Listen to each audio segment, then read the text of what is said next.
Welcome back to Turning Point, the show where we analyze pro-level team fights and matches. Let's set the stage. For Purple Team, Janna, Fiddlesticks, Vayne, and Xerath are at mid lane.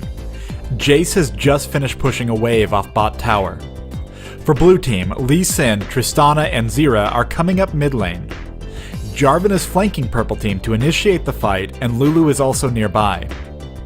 Blue Team has a very significant lead at this point in the game, with two lanes fully pushed up to Purple Team's base and a hefty gold lead. Jarvan initiates directly onto Xerath. Though he is immediately feared by Fiddlesticks, this fear actually moves him out of Janna's tornado.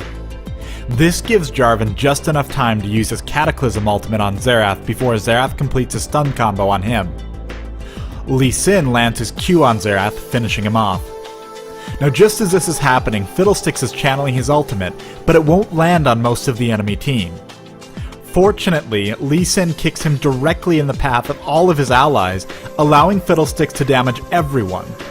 With a well-timed hourglass, Fiddle may die, but he's also crippled Blue Team.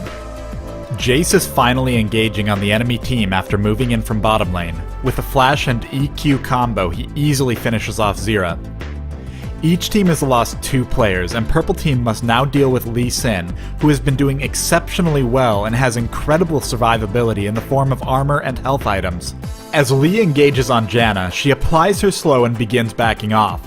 Between her slow and Vayne's mobility, Lee Sin has put himself in a situation where he cannot possibly get a kill without Purple Team making a huge mistake.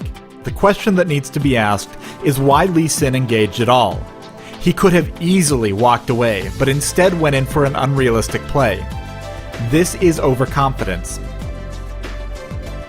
This team fight should have taught Blue Team a lesson. They may be ahead, but they're overconfident and they aren't necessarily going to just burst down Purple Team as easily as they think. At this point they need to make smart engagements as a team.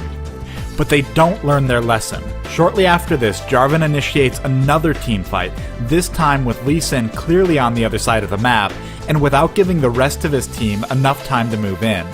He is quickly burst down.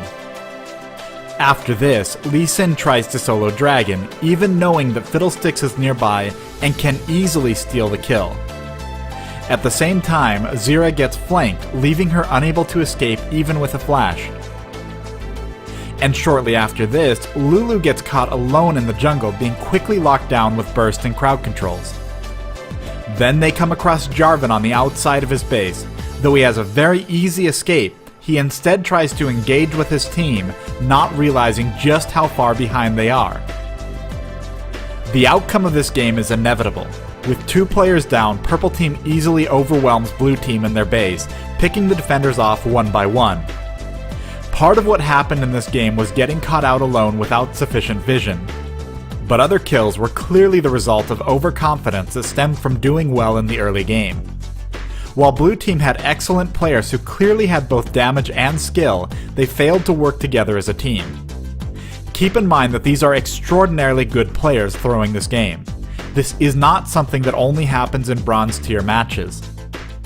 Thanks for watching this episode of Turning Point. Let me know in the comments what you think Blue Team could have done to secure victory.